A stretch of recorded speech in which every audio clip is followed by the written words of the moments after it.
कमाल किस्म की एक एंट्री हुई है। I feel everybody should be proud of it. तो देख रहा था कि जो एंट्री जिस तरह हुई है ना, जो स्टाइल में, वो मुझे बहुत अच्छी लगी। अगर मोदी साहब जो है वो इंडोनेशिया गए हुए हैं और वहां पर उनको दी हाईएस्ट अवार्ड दिया गया है इंडिया के प्राइम मिनिस्टर नरेंद्र मोदी को इंडोनेशिया में। हाई सिविलियन अवार्ड दे रहा है इंडिया को।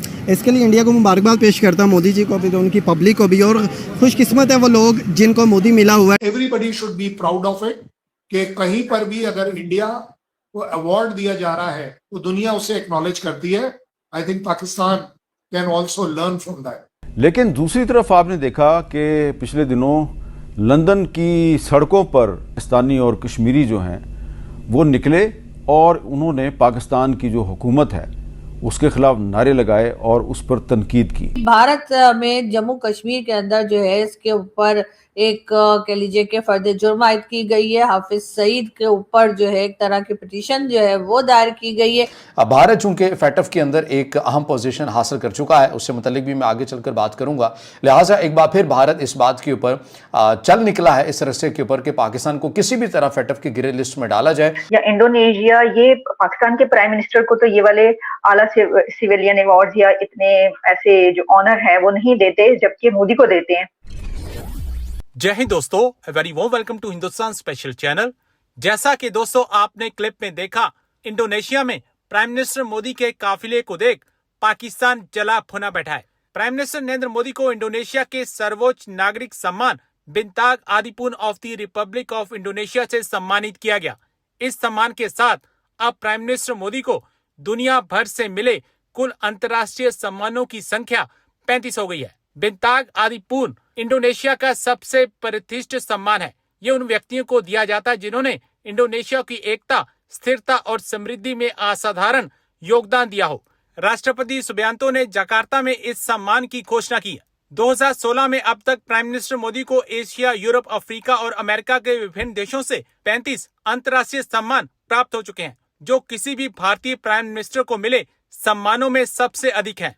प्राइम मिनिस्टर मोदी ने इंडोनेशिया के इस सम्मान को दोनों देशों के गहरे संबंधों और करोड़ों भारतीयों की भावनाओं का प्रतीक बताया। अगर मोदी साहब जो है वो इंडोनेशिया गए हुए हैं और वहां पर उनको दी हाईएस्ट अवार्ड दिया गया है इंडिया के प्राइम मिनिस्टर नरेंद्र मोदी को इंडोनेशिया में। अब वैसे तो सर वो जहां भी जाते हैं, मुझे तो याद नहीं पड़ता कि वो कौन सा कंट्री है जहां का अवार्ड उनको ना मिला हो। तो क्या वो एक थर्ड टर्म भी करें, एक बहुत सीनियर पॉलिटिशियन है दुनिया के और दुनिया की लार्जेस्ट डेमोक्रेसी के प्राइम मिनिस्टर हैं, इस वजह से दिया जाता है, या आप लोगों के रिलेशन सबसे ऐसे हैं इस वजह से दिया जाता है ये अवार्ड उनको हर जगह पे? यूएई, सऊदी अरेबिया, रशिया और बस चाइना रह गया और पाकिस्तान, बाकी तो मुझे लगता है हर जगह उनको मिल गया। मानिएगा मेरी बात, एक दिन ये कंट्रीज भी रियलाइज करेंगे कि इंडिया के साथ एक अच्छा रिलेशन रखना, इंडिया को एनकरेज करना, इंडिया को अपने साथ चलाना हमेशा फायदेमंद है। दुनिया में डिप्लोमेसी में मैं बड़े सीधे शब्दों में कहूंगा, there are no permanent friends, however there are no permanent enemies also. अगर आप मोटे तौर पर देखें तो ये ईरान वही वाला ईरान है जो यूएस के बड़ा क्लोज होता था। ये वही ईरान है जो इजराइल के क्लोज होता था। अगर आप 1979 से पहले का रिलेशन देखें तो दे वर द क्लोजेस्ट एलाइज, जिसको मैं कह सकता हूं। इवन टू द एक्सटेंट ऐसा माना जाता है कि जो न्यूक्लियर पार्ट, जो इलेक्ट्रिकल पार्ट के लिए है एनर्जी के तौर पर, that was supported by US in Iran. ये एक अलग बात है कि रिलेशन खराब हो गए, बड़ी प्रॉब्लम्स आ गई। तो मुझे नहीं लगता कि सिवाय टेररिज्म के और क्या है मुद्दा हमारे बीच में। प्रॉब्लम सिर्फ यह है कि हो सकता है कि पाकिस्तान की तकलीफ यह है कि पाकिस्तान में एक नफरत फैलाई जाती है और उस नफरत के वजह से पाकिस्तान अपना इस्लाम को so called Indian, so called Hinduism से अलग समझता है। जबकि जब तक 1947 में हिंदू और मुसलमान एक थे तब तो ये प्रॉब्लम नहीं थी। We were part of the same one. So इसलिए मैं ये जरूर कहूंगा कि awards are never given to a individual, awards are always given to a country. आप उस कंट्री को ऑनर कर रहे हैं, उस कंट्री के कॉन्ट्रीब्यूशंस को ऑनर कर रहे हैं। उस कंट्री को अगर लीड एक प्राइम मिनिस्टर करता है और अगर उस प्राइम मिनिस्टर का नाम मोदी है तो वेल आप उसी को तो करेंगे ऑनर, और किसे करेंगे? So I feel everybody should be proud of it कि कहीं पर भी अगर इंडिया को अवार्ड दिया जा रहा है, दैट मीन्स इंडिया की जो कुछ सही चीजें हैं, गलत भी हो सकती हैं, बट सही चीजें अगर कोई भी करता है तो दुनिया उसे एक्नॉलेज करती है। I think Pakistan can also learn from that.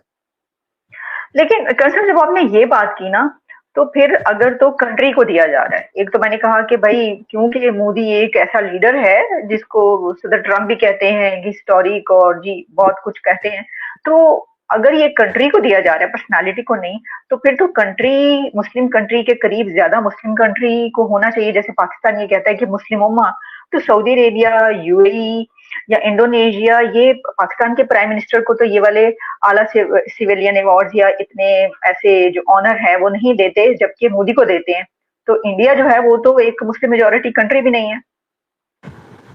अगर उसका सीधे बात देख लें तो कम से कम आपसे ज्यादा तो मुसलमान मैं हूं, आपकी कंट्री से ज्यादा मुसलमान तो मेरे पास हैं। तो मैं किसी भी तरह से अगर एक नैरो कंसिडरेशन में देखें कि सिर्फ मुसलमान को देगा, तो मेरे पास तो आपसे ज्यादा मुसलमान है, तो मैं आपसे ज्यादा एलिजिबल हूं as far as world is concerned. But एक स्टेप और आगे चले जाते हैं। मुझे लगता है कंट्रीज जो है कहीं ना कहीं किसी ना किसी लेवल पर आकर इन चीजों को बैलेंस आउट करते हैं कि अपने आप में सिर्फ religion cannot be the criteria for award. क्योंकि अगर ऐसा होता तो मैं आपको एग्जांपल दे रहा हूं कि पोप साहब को दुनिया की ज्यादातर कंट्रीज अवार्ड दे देती, लेकिन पोप साहब क्रिश्चियनिटी के वो सो कॉल्ड हेड है। सो ऑटोमेटिकली मैं आपकी बात को सो कॉल्ड न्यूट्रलाइज कर रहा हूं कि मुस्लिम कंट्रीज ये जरूर जानती हैं कि India is not anti Muslim, पहली बात। दूसरी बात, इंडिया के कैरेक्टर में आज तक कभी नहीं दिखा कि we are on a genocide on Muslim, we are on a anti Muslim theme. Anti Muslim theme दिख जाए वो एक अलग बात है, बट इंडिया की पॉलिसी कभी भी एंटी मुस्लिम नहीं रही है और ना ही रह पाएगी। क्योंकि मेरे अगर पिछले 50 साल के रेजिमेंट के लोग, मेरे दोस्त, मेरे सोशल फ्रेंड्स अगर मुसलमान हैं, तो मुझे लगता है कम से कम 50 साल और लगेगा कि if I have to hate that, and I find no reason, मेरे पास कोई रीजन नहीं है कि मैं किसी मुस्लिम को हेट क्यों करूं।